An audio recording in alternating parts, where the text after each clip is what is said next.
ഈശോ മിശിഹായ്ക്ക് സ്തുതിയായിരിക്കട്ടെ.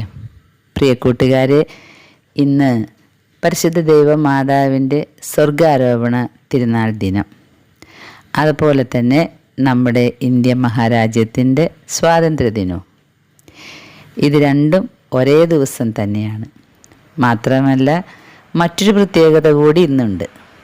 ഇന്ന് ഞാൻ ഏറ്റവും അധികം ഇഷ്ടപ്പെടുന്ന ഒരു വിശുദ്ധൻ, അത്ഭുതങ്ങൾ ചെയ്യുന്ന വിശുദ്ധൻ, വിശുദ്ധ അന്തോണീസ് പുണ്യാളൻ പാതുവായിലെ വിശുദ്ധൻ്റെ ബർത്ത്ഡേ കൂടിയാണിന്ന്, ഓഗസ്റ്റ് 15. ഇത് മൂന്നും ഒന്നിച്ചു വരുന്നൊരു ദിവസം, ഒരു നല്ല ദിവസം അല്ലേ? ഇന്ന് ഞാൻ ഏറ്റവും കൂടുതൽ പ്രാധാന്യം നൽകുന്നത് പരിശുദ്ധ ദൈവമാതാവിൻ്റെ സ്വർഗാരോപണത്തിന് തന്നെയാണ്.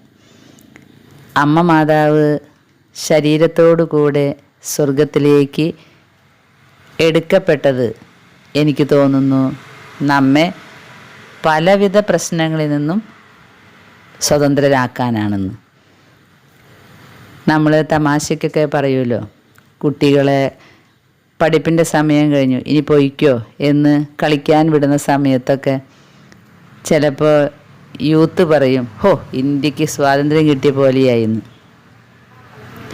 അല്ലെങ്കിൽ അമ്മമാർ വീട്ടിലില്ലാത്ത സമയം ഇന്ത്യക്ക് സ്വാതന്ത്ര്യം കിട്ടിയ പോലെയാണ്, പിന്നെ എന്തും ചെയ്യാലോ, TV കാണാം, മൊബൈൽ നോക്കാം, എപ്പോഴും പിന്നാലെ നടന്നിങ്ങനെ പറഞ്ഞുകൊണ്ടിരിക്കില്ലല്ലോ. ഞാൻ ഇന്ന് ഓർക്കുകയായിരുന്നു, അമ്മ ഇന്ന് ഭൂമിയിൽ നിന്നും സ്വർഗത്തിലേക്ക് പോയി. പക്ഷേ അമ്മ നമ്മളെ വെറുതെ വിടില്ല. അമ്മ നമ്മുടെ പിന്നാലെയുണ്ട്. ഏത് പാപത്തിൻ്റെ അടിമത്തത്തിലേക്കാണ് എൻ്റെ മക്കൾ വീഴുന്നത് എന്ന് നോക്കിയിട്ട്, ഏത് ദുഃഖത്തിൻ്റെ അടിമത്തത്തിലാണ്, ഏത് രോഗത്തിൻ്റെ അടിമത്തത്തിലേക്കാണ്, ഏത് സമാധാനക്കേടിൻ്റെ അടിമത്തത്തിലേക്കാണ് പോകുന്നത് എന്ന് നോക്കി അമ്മ നമ്മെ അതിൽ നിന്നൊക്കെ സ്വാതന്ത്ര്യം നേടിത്തരാനായിട്ട് ഭൂമിയിലിരുന്ന് വർഷങ്ങളോളം അത് തന്നെ ചെയ്ത് സ്വർഗത്തിലേക്ക് പോയിട്ടും അമ്മ അത് തന്നെ ചെയ്യുകയാണ്. അപ്പോൾ ഈ ഇന്ത്യയുടെ സ്വാതന്ത്ര്യവും നമ്മുടെ സ്വാതന്ത്ര്യവും ഒക്കെ കണക്റ്റഡ് ആണെന്നാണ് എനിക്ക് തോന്നുന്നത്. ഇന്ത്യക്ക് സ്വാതന്ത്ര്യം കിട്ടിയ ദിനമാണല്ലോ ഇന്ന്. പക്ഷേ എനിക്ക് തോന്നുന്നില്ല നമുക്ക് ഇപ്പോൾ ശരിക്കും സ്വാതന്ത്ര്യമുണ്ട് എന്ന്. സ്വാതന്ത്ര്യമില്ലല്ലോ. ആർക്കും അവരവരുടെ മതത്തിനെക്കുറിച്ച് പറയാൻ പറ്റില്ലല്ലോ. അപ്പോഴേക്കും പ്രശ്നങ്ങൾ വരുമല്ലോ. അതുപോലെ അങ്ങനെ കുറേ സ്വാതന്ത്ര്യമില്ലായ്മയുടെ നടുവിലാണ് നമ്മൾ. അതും കടന്നു പോകണം എന്നാണ് ഈശോ ആഗ്രഹിക്കുന്നത്. എന്തായാലും പരിശുദ്ധ അമ്മയുടെ സ്വർഗാരോപണ തിരുനാളിൻ്റെ എല്ലാവിധ ആശംസകളും എല്ലാവിധ അനുഗ്രഹങ്ങളും നിങ്ങൾക്കുണ്ടാകട്ടെ എന്ന് ഞാൻ പ്രാർത്ഥിക്കുകയാണ്. അതുപോലെ തന്നെ കാണാതെ പോയതെല്ലാം കണ്ടെത്തി നൽകുന്ന വിശുദ്ധ അന്തോണീസിൻ്റെ ബർത്ത്ഡേ ആഘോഷങ്ങൾക്കും നമ്മൾ ഇന്ന് നമ്മുടെ ഹൃദയത്തിൽ സ്ഥാനം കൊടുക്കും. അങ്ങനെ വരുമ്പോൾ നമുക്ക് വിശുദ്ധനോടൊരു കാര്യം ചോദിക്കാം. ഞങ്ങളുടെ ലോകത്തു നിന്നും കാണാതെ പോയൊരു സാധനമുണ്ട്, സമാധാനം, സന്തോഷം. ഇത് രണ്ടും തിരികെ നൽകാൻ നിൻ്റെ കയ്യിലിരിക്കുന്ന ഉണ്ണീശോയോട് ഈ കളിച്ചുകൊണ്ടിരിക്കുമ്പോൾ ഒന്ന് പറയണേ. എന്തായാലും ഇന്ന് ബർത്ത്ഡേ അല്ലേ, അതുകൊണ്ട് നമ്മൾ ഒരുമിച്ച് ചോദിച്ചാൽ ഈ കാണാതെ പോയ സമാധാനവും ലോകത്തിൻ്റെ സന്തോഷമൊക്കെ തിരികെ നൽകാൻ വിശുദ്ധൻ മാധ്യസ്ഥം വഹിച്ചാലും സാധിക്കും. കാരണം വിശുദ്ധൻ മാധ്യസ്ഥം കൊടുക്കുന്നത് അമ്മ മഹാറാണിയുടെ കയ്യിലാണ്. അമ്മ പറഞ്ഞാൽ ദൈവം അനുസരിക്കാതിരിക്കില്ലല്ലോ, കാരണം പെറ്റമ്മയല്ലേ. ആ അമ്മയുടെ സ്വർഗാരോപണ തിരുനാൾ ഇന്ന് ആഘോഷിക്കുമ്പോൾ സ്വർഗാരോപണത്തിൻ്റെ ദിവസം എന്താണ് സംഭവിച്ചതെന്ന് നമുക്ക് നോക്കാം. വാഴ്ത്തപ്പെട്ട മേരി അഗ്രതയിലൂടെ അമ്മയുടെ ശരീരം ഊട്ടുശാലയിലായിരുന്നു. നമ്മൾ ഊട്ടുശാലയിൽ അല്ല, അമ്മയുടെ ശരീരം മറവ് ചെയ്തിരുന്ന സമയം മുതൽ ഊട്ടുശാലയിൽ അമ്മയുടെ ശരീരം അവിടെ ഇരുന്നപ്പോഴുണ്ടായിട്ടുള്ള ആ സുഗന്ധം ഉണ്ടായിരുന്നു എന്നല്ലേ നമ്മൾ ഇന്നലെ വായിച്ചു കേട്ടത്. അത് വർഷങ്ങളോളം ഉണ്ടായിരുന്നു എന്നും പിന്നെ പാപം നിറഞ്ഞ് ജെറൂസലേം നിവാസികൾ തന്നെ ഈ സുഗന്ധം എടുത്തു മാറ്റിയതാണ്. അങ്ങനെയാണത്രേ ഉണ്ടായത്. അമ്മയുടെ ശരീരം അവിടെ ആയിരുന്നല്ലോ കുറേ നാൾ വ്യാപരിച്ചിരുന്നത്. പ്രിയ കൂട്ടുകാരെ, വീണ്ടും ഊട്ടുശാലയിൽ സമ്മേളിച്ചപ്പോൾ സ്ലീഹന്മാർ ഒരു തീരുമാനമെടുത്തു. സ്വർഗീയ മാലാഖന്മാരുടെ സംഗീതം അവസാനിക്കുന്നത് വരെ ഏതാനും ശിഷ്യന്മാർ സ്വർഗീയ രാജ്ഞിയുടെ കല്ലറ നിരീക്ഷിച്ചുകൊണ്ട് അവിടെ കഴിയണം. കാരണം ഈ അത്ഭുതം എപ്പോഴാണ് അവസാനിക്കുക എന്ന് എല്ലാവരും അന്വേഷിച്ചുകൊണ്ടിരിക്കുകയാണ്. അങ്ങനെ അവരെല്ലാവരും തുടർന്നുള്ള 3 ദിവസങ്ങളിൽ അവരുടെ ആവശ്യങ്ങൾക്കൊക്കെ പോകും. പിന്നെ പെട്ടെന്ന് തന്നെ കല്ലറയിലേക്ക് വരും. ഊട്ടുശാലയിൽ വരും, ഉടൻ തന്നെ കല്ലറയിലേക്ക് വരും. അങ്ങനെയായിരുന്നു അത്രേ. നമ്മുടെ മാതാവ് മരിച്ചപ്പോൾ, അതായത് നിദ്ര പ്രാപിച്ചപ്പോൾ, കർത്താവ് ഏറ്റവും നിർമ്മലയായ മാതാവിൻ്റെ ആത്മാവിനെ സ്വീകരിച്ച് തൻ്റെ വലതുഭാഗത്താണ് ഇരുത്തിയത് സ്വർഗത്തിൽ.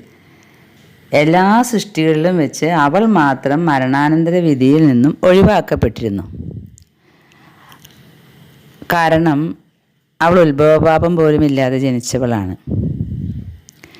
അതുകൊണ്ട് ഒരു കണക്കും ബോധിപ്പിക്കേണ്ട വന്നില്ല പരിശുദ്ധ അമ്മയ്ക്ക്. ആ ഒരു മരണം എത്ര നല്ല മരണമാണല്ലേ. ഞാൻ എപ്പോഴും പ്രാർത്ഥിക്കാറുണ്ട്, കുറേ അധികം നാളൊന്നും ശുദ്ധീകരണ സ്ഥലത്ത് കിടക്കാതെ ഒന്ന് രക്ഷപ്പെട്ടു പോയാൽ മതിയായിരുന്നു എന്ന്. പരിശുദ്ധ അമ്മയുടെ വിധിക്ക് ആയിട്ട് ദൈവത്തിൻ്റെ മുമ്പിൽ നിൽക്കേണ്ട ഒരവസ്ഥയില്ല. എന്തൊരു സുന്ദരമായ അവസ്ഥയാണത്. അമ്മ അങ്ങോട്ട് ചെല്ലുമ്പോഴേക്കും പരിശുദ്ധ തൃത്വം ഇങ്ങനെ പറഞ്ഞു എന്നാണ് പറയുന്നത്: നിത്യനായ പിതാവേ, പരിശുദ്ധ തൃത്വമല്ല, ഈശോ പിതാവിനോട് പറയുന്നതാണ്, ഇതാ എൻ്റെ ഏറ്റവും പ്രിയങ്കരിയായ അമ്മ, നിൻ്റെ പ്രിയപുത്രി, പരിശുദ്ധാത്മാവിനാൽ പരിലാളിതയായ വധു എന്ന്. എങ്ങനെയാണ് സ്വർഗം കന്യകാമറിയത്തെ സ്വീകരിക്കുന്നത്? നമുക്ക് ചിന്തിക്കാൻ പോലും കഴിയില്ല. പരിശുദ്ധ തൃത്വം ഈ മനുഷ്യ സൃഷ്ടിയെ എങ്ങനെയാണ് സ്വീകരിക്കുന്നത് എന്നത്.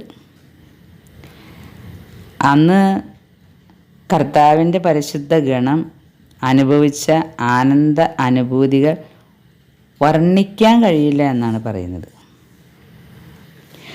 പരിശുദ്ധ മറിയത്തിൻ്റെ ആത്മാവ് സ്വർഗത്തിലേക്ക് എടുക്കപ്പെടുകയും നിത്യമായി ദൈവമഹത്വം അണിയുകയും ചെയ്തതിൻ്റെ 3-ാം നാളിൽ കർത്താവ് തൻ്റെ തിരുഹിതം തൻ്റെ വിശുദ്ധരെ അറിയിച്ചുവെന്ന്.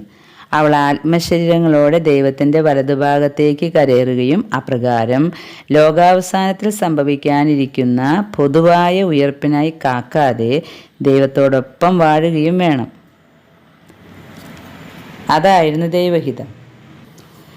നമ്മുടെ കർത്താവിൻ്റെ ഈ അറിയിപ്പ് പരിശുദ്ധരുടെ സമൂഹം മുഴുവൻ ശ്രവിച്ചു. അവരത് മുഴുവൻ കേട്ടു. എന്നിട്ട് ആ സമയമായപ്പോൾ നമ്മുടെ കർത്താവായ ക്രിസ്തു തന്നെ തൻ്റെ മാതാവിൻ്റെ ആത്മാവിനെ തൻ്റെ വലതുകരത്താൽ പിടിച്ച് സ്വർഗത്തിൽ നിന്നും അവരോഹണം ചെയ്തു. പരിശുദ്ധ അമ്മ അപ്രകാരം സ്വപുത്രനാൽ ആനയിക്കപ്പെടുന്ന സമയത്ത് അവർക്ക് അകമ്പടിയായ അനേക വൃന്ദമാലാകന്മാരും പൂർവ്വപിതാക്കന്മാരും പുരാതന കാലത്തെ പ്രവാചകരും ഒക്കെ ഇറങ്ങി വന്നു. അവർ ജോസഫാത്തിൻ്റെ താഴ്വരയിലുള്ള ഖബറിടം സന്ദർശിച്ചു. അവർ ആ ഖബറിടത്തിൻ്റെ ചുറ്റിലും അണിനിരുന്നപ്പോൾ കർത്താവ് തൻ്റെ വിശുദ്ധരെ സംബോധന ചെയ്തുകൊണ്ട് ഇപ്രകാരം അരുളി ചെയ്തു: എൻ്റെ മാതാവ് പാപക്കറ കൂടാതെ ഉരുവാക്കപ്പെട്ടവളാകുന്നു. എന്തെന്നാൽ അവളുടെ കന്യാത്വത്തിൻ്റെ സത്തയിൽ നിന്ന് എനിക്ക് പാപക്കറയില്ലാത്ത മനുഷ്യരൂപം സ്വീകരിക്കാനും അപ്രകാരം ഭൂമിയിൽ പിറന്ന് ലോകത്തെ പാപത്തിൽ നിന്ന് രക്ഷിക്കാനും അത്യാവശ്യമായിരുന്നു. എൻ്റെ മാംസം അവളുടേതാണ്. അവൾ എൻ്റെ രക്ഷാകര പ്രവർത്തനത്തിൻ്റെ പങ്കാളിയാണ്. ആകയാൽ ഞാൻ മരണത്തിൽ നിന്നും ഉയർത്തതുപോലെ ഇവളും ഈ ദിവസം ഈ മണിക്കൂറിൽ ഉയർത്തപ്പെടണം. എന്തെന്നാൽ അവളെ ഞാൻ എല്ലാ കാര്യങ്ങളിലും എന്നെ പോലെയാക്കാൻ ആഗ്രഹിക്കുന്നു. അപ്പോൾ അവിടെ സന്നിഹിതരായിരുന്ന പുരാതന വിശുദ്ധരെല്ലാം ഈ നവ്യവരദാനത്തെ വാഴ്ത്തുകയും പുതിയ കീർത്തനങ്ങൾ പാടി നന്ദി അർപ്പിക്കുകയും ചെയ്തു. ഇവരിൽ പ്രത്യേകമായി തങ്ങളുടെ കൃതജ്ഞതാ പ്രകടനത്തിൽ ശ്രദ്ധേയരായി തീർന്നവർ ആദവും ഹവ്വായും, വിശുദ്ധ അന്ന, വിശുദ്ധ യോവാക്യം, വിശുദ്ധ ഔസേപ്പ് എന്നിവരായിരുന്നു. കാരണം അവർ സർവശക്തൻ്റെ ഈ അത്ഭുതത്തിൽ കൂടുതൽ പങ്കാളിത്തമുള്ളവരായിരുന്നുവല്ലോ. അതേ തുടർന്ന് ഏറ്റവും പരിശുദ്ധ രാജ്ഞിയുടെ ആത്മാവ് കർത്താവിൻ്റെ കൽപ്പനയനുസരിച്ച് അവളുടെ കന്യാശരീരത്തിൽ പ്രവേശിച്ചു. അത് സജീവമാകുകയും ഉയരുകയും ചെയ്തു. നവജീവനിലേക്ക് പ്രവേശിച്ച് അനശ്വരതയും മഹത്വവും പ്രാപിച്ച് സ്പഷ്ടത, സൂക്ഷ്മത തുടങ്ങിയ ആത്മാവിൻ്റെ സ്വഭാവങ്ങൾ ശരീരത്തിലേക്ക് പകർത്തപ്പെട്ടു. മേൽ വിവരിച്ച ഗുണങ്ങൾ സ്വന്തമാക്കിയ അനുഗ്രഹീത മാതാവ് തൻ്റെ കല്ലറയിൽ നിന്നും ആത്മശരീരങ്ങളോടെ പൂർണ്ണമായി പുറത്തു വന്നു. എന്നാൽ കല്ലറയുടെ മൂടിക്കല്ല് ഉയർത്തപ്പെടുകയോ അവളുടെ ശരീരത്തെ പൊതിഞ്ഞിരുന്ന മേൽവസ്ത്രത്തിനും അങ്കിക്കും സ്ഥാനചലനം ഉണ്ടാവുകയോ ചെയ്തില്ല. ഇതാണ് മേൽപ്പറഞ്ഞ ഗുണങ്ങളുടെ ശക്തി. അവളിൽ കണ്ട സ്വർഗീയ ലാവണ്യത്തിൻ്റെ പ്രഭാപൂരം വർണ്ണിക്കാൻ ശ്രമിക്കുന്നത് നിഷ്ഫലമാണ്. അതുകൊണ്ട് അത് ചെയ്യുന്നില്ല എന്ന്. പരിശുദ്ധ അമ്മ എപ്രകാരം തൻ്റെ പരിശുദ്ധിയോടും കറ കൂടാതെയും പാപരഹിതമായും തൻ്റെ ദിവ്യപുത്രന് രൂപം കൊടുത്തുവോ അതിൻ്റെ പ്രതിഫലമായി കർത്താവ് തൻ്റേതിന് സമാനമായ മഹത്വവും ലാവണ്യവും അവൾക്ക് നൽകി. തുടർന്ന് കബറിടത്തിൽ നിന്ന് ഒരു ഘോഷയാത്ര പുറപ്പെട്ടു. സ്വർഗത്തിൻ്റെ അത്യുന്നതങ്ങളിലേക്കുള്ള ഈ യാത്രയിൽ അലൗകിക സംഗീതം ആകാശത്തിൽ ഉയർന്നു മുഴങ്ങി. ഇത് സംഭവിച്ചത് രാത്രിയുടെ അവസാന യാമത്തിലായിരുന്നു. അതിനാൽ അവിടെ കാവൽ നിന്ന ഏതാനും സ്ത്രീഹന്മാരൊഴികെ മറ്റാരും അതിന് സാക്ഷികളായില്ല. സ്വർഗത്തിൽ നിന്ന് ഭൂമിയിലേക്ക് പുറപ്പെട്ട അതേ ക്രമത്തിൽ തന്നെ വിശുദ്ധരും മാലാഖമാരും അവിടെ തിരികെ പ്രവേശിച്ചു. ഏറ്റവും ഒടുവിലായി രക്ഷകനായ ക്രിസ്തു തൻ്റെ മാതാവായ രാജ്ഞിയെ തൻ്റെ വലത്തുഭാഗത്ത് നിർത്തിക്കൊണ്ട് പ്രവേശിച്ചു. സങ്കീർത്തനം 45:13 പറയുന്നത് പോലെ അവൾ പൊന്നുപൊതിഞ്ഞ മേലങ്കിയാൽ അലങ്കൃതയായി. പ്രിയ കൂട്ടുകാരെ, പരിശുദ്ധ സിംഹാസനത്തിൽ, പരിശുദ്ധ തൃത്വത്തിൻ്റെ സിംഹാസനത്തിൽ പരിശുദ്ധ അമ്മ ആത്മശരീര പൂർണ്ണതയോടെ എത്തി. അവർ മൂന്നാളുകളും ചേർന്ന് നിത്യതയിൽ പൂർണ്ണമാക്കപ്പെട്ടതും അഴിക്കാൻ പാടില്ലാതെ മുദ്ര വയ്ക്കപ്പെട്ടതുമായ ആലിംഗനത്താൽ അവളെ തങ്ങളോട് ചേർത്ത് പിടിച്ചു. നിത്യപിതാവ് അവളോട് പറഞ്ഞു, കൂടുതൽ ഉയരങ്ങളിലേക്ക് കരയേറുക മകളെ, എൻ്റെ മാടപ്രാവേ. അവതരിച്ച വചനം പറഞ്ഞു, എൻ്റെ മാതാവേ, എൻ്റെ മഹത്വത്തിന് ഹേതുവായവളെ, എൻ്റെ കയ്യിൽ നിന്നും ഇപ്പോൾ നിൻ്റെ സമ്മാനത്തെ സ്വീകരിക്കുക. റുഹാദുകുദാശ പറഞ്ഞു, എൻ്റെ പ്രിയ വധുവായ നീ നിത്യാനന്ദത്തിൽ പ്രവേശിക്കട്ടെ. പ്രിയ സഹോദരങ്ങളെ, പരിശുദ്ധ അമ്മയുടെ സ്വർഗാരോപണമാണ് നമ്മൾ കേട്ടത്. അമ്മ മാതാവിൻ്റെ വാക്കുകൾ ഇങ്ങനെയാണ്: എൻ്റെ വത്സല മകളെ, ദൈവത്തോട് സഹകരിക്കുന്ന മനുഷ്യർക്കായി അവിടുന്ന് ഒരുക്കി വെച്ചിട്ടുള്ള പ്രതിസമ്മാനങ്ങളെ അറിഞ്ഞുകൊണ്ട് തന്നെ തിരസ്കരിക്കുന്ന മനുഷ്യരുടെ അവസ്ഥ എത്ര ദാരുണമാണ്. അവരുടെ അജ്ഞതയെ ഓർത്ത് വിലപിക്കുക, അവർക്ക് വേണ്ടി പ്രാർത്ഥിക്കുക. പ്രിയ സഹോദരങ്ങളെ, സ്വർഗാരോപിത മാതാവ് നമ്മോട് പറയുന്ന കാര്യം ഇതാണ്: കർത്താവിനെ അറിയാത്തവർക്ക് വേണ്ടി പ്രാർത്ഥിക്കുക, അറിഞ്ഞിട്ടും വിശ്വസിക്കാത്തവർക്ക് വേണ്ടി പ്രാർത്ഥിക്കുക. മരണമോ വിധിയോ ഇല്ല എന്ന് വിശ്വസിച്ച് പാപം ചെയ്യുന്ന പാപികളുടെ മാനസാന്തരത്തിനായി പ്രാർത്ഥിക്കുക. പരിശുദ്ധ അമ്മയെ വലതുഭാഗത്തിരുത്തിയ ശേഷം കർത്താവ് സ്വർഗസദസ്സിലെ സകലരോടുമായിട്ട് അവൾക്ക് നൽകപ്പെട്ടിരിക്കുന്ന ഈ രാജകീയ സ്ഥാനത്തിൻ്റെ അവകാശങ്ങളും ആനുകൂല്യങ്ങളും എന്തൊക്കെയാണെന്ന് വിളംബരം ചെയ്തു. സകല അധികാരവും കന്യകാമറിയത്തിന് കൊടുത്തു. റുഹാദുകുദാശ അരുളി ചെയ്തു, എൻ്റെ പ്രിയതമയും പങ്കാളിയുമായി പ്രഘോഷിക്കപ്പെടുന്നതിനാൽ ഇവൾ നിത്യതയിൽ എന്നും മഹാരാജ്ഞിയായി കിരീടമണിഞ്ഞു വാഴട്ടെ. തൃത്വത്തിലെ മൂന്നാളുകളും ചേർന്ന് പരിശുദ്ധ അമ്മയുടെ പരിശുദ്ധ മാതാവിൻ്റെ ശിരസിൽ കിരീടം അണിയിച്ചു. പരിശുദ്ധ അമ്മയുടെ കിരീടധാരണം അവിടെ നടക്കുകയാണ്. കിരീടധാരണം നടക്കുമ്പോൾ അവിടെ സന്നിഹിതരായിരുന്ന വിശുദ്ധരിൽ പ്രധാനപ്പെട്ടവർ വിശുദ്ധ ഔസേപ്പും വിശുദ്ധ യോവാക്യീം അന്ന ദമ്പതികളും പരിശുദ്ധ രാജ്ഞിയുടെ ബന്ധുക്കളും അവിടെ പ്രത്യേകമായി പങ്കാളികളായി നിന്നിരുന്നു എന്നാണ് വാഴ്ത്തപ്പെട്ട മേരി കാണുന്ന ദർശനം. പ്രിയ കൂട്ടുകാരെ, നമുക്ക് ഇന്ന് പരിശുദ്ധ അമ്മയുടെ സ്വർഗാരോപണം ഓർത്തുകൊണ്ട് അമ്മയ്ക്ക് കിട്ടിയിട്ടുള്ള കുറേ വരങ്ങളും അധികാരവുമുണ്ട്. ആ അധികാരം ഉപയോഗിച്ച് പാപികളായ ഞങ്ങൾക്ക് പാപത്തിൽ നിന്നും വിട്ടുനിൽക്കാനുള്ള കൃപ അമ്മ ചോദിച്ചു വാങ്ങി തരണമേ എന്ന് നമുക്ക് പ്രാർത്ഥിക്കാം. ഓർമ്മ വെച്ച നാൾ മുതലുള്ള നമ്മുടെ സ്വഭാവ ദൂഷ്യങ്ങൾ അത് പെട്ടെന്ന് മാറില്ല. ഈശോയ്ക്ക് നമ്മുടെ ഹൃദയത്തിൽ ഇരിക്കാൻ പറ്റാത്ത എന്തെങ്കിലും സ്വഭാവ ദൂഷ്യങ്ങൾ നമുക്കുണ്ടെങ്കിൽ ഇന്ന് നമുക്ക് പരിശുദ്ധ അമ്മയോട് പറയാം, അമ്മ മാതാവേ, ഇതെല്ലാം ഒന്ന് ഏറ്റെടുക്കണമേ. ഞങ്ങൾക്ക് പറ്റുന്നില്ല മാതാവേ, നന്നായി ജീവിക്കാൻ പറ്റണ്ടേ? സംസാരത്തിലും ചിന്തയിലും വാക്കുകളിലും ഒക്കെ തെറ്റുപറ്റുന്നു. അമ്മ മാതാവേ, സ്വർഗാരോപിത രാജ്ഞി, ഞങ്ങളെ നേർവഴിക്ക് നയിക്കാൻ ഈശോയ്ക്ക് ഇഷ്ടമുള്ള ഹൃദയങ്ങളായി മാറ്റാൻ അമ്മ ഞങ്ങൾക്ക് വേണ്ടി മാധ്യസ്ഥം വഹിക്കണമേ. ആമീൻ. സ്വർഗാരോപിത മാതാവിൻ്റെ തിരുനാൾ ആശംസകളും വിശുദ്ധ അന്തോണീസ് പുണ്യവാളൻ്റെ ബർത്ത്ഡേയും ഇന്ത്യയുടെ സ്വാതന്ത്ര്യദിനവും മൂന്നും നമുക്ക് ഒന്ന് ബന്ധിപ്പിക്കാം. ഇന്ത്യയുടെ സ്വാതന്ത്ര്യം ഇപ്പോൾ ഇന്ത്യയുടെ അടിമത്തം എന്ന് പറയാം.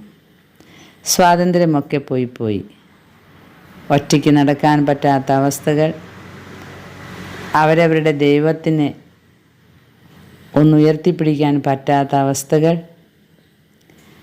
എല്ലാം ഇന്ന് സ്വാതന്ത്ര്യമാണ് എന്ന് പറയാൻ പറ്റില്ല. അപ്പോൾ നമുക്ക് വിശുദ്ധ അന്തോണീസിനെ വിളിക്കാം. നഷ്ടപ്പെട്ടു പോയ സമാധാനവും സന്തോഷവും തിരികെ നൽകാൻ നീ പ്രാർത്ഥിക്കണേ. അപ്പോൾ പരിശുദ്ധ കന്യകയെ നമുക്ക് കാണാൻ കഴിയും. പ്രിയ കൂട്ടുകാരെ, ഇന്ന് നമുക്ക് ധ്യാനിക്കാം. പരിശുദ്ധ അമ്മയോട് കൂടെ ആയിരിക്കാം. അർദ്ധരാത്രിയിലാണല്ലോ അമ്മ കരയേറ്റപ്പെടുന്നത്. അതുവരെ നമ്മുടെ മനസ്സ് നമ്മോട് തോന്നിപ്പിക്കുന്നത് പോലെ പ്രാർത്ഥനയിലായിരിക്കാം. നമ്മെ ഓരോരുത്തരെയും പരിശുദ്ധ അമ്മ അനുഗ്രഹിക്കട്ടെ. ഈശോയുടെ വലിയ അനുഗ്രഹം പരിശുദ്ധ കുർബാനയിലൂടെ നമുക്ക് ലഭിക്കാൻ, യോഗ്യതയോടെ പരിശുദ്ധ കുർബാന സ്വീകരിക്കാൻ അമ്മയോട് മാധ്യസ്ഥം വഹിക്കാം. ദൈവം നമ്മെ ഓരോരുത്തരെയും അനുഗ്രഹിക്കട്ടെ. ആമേൻ.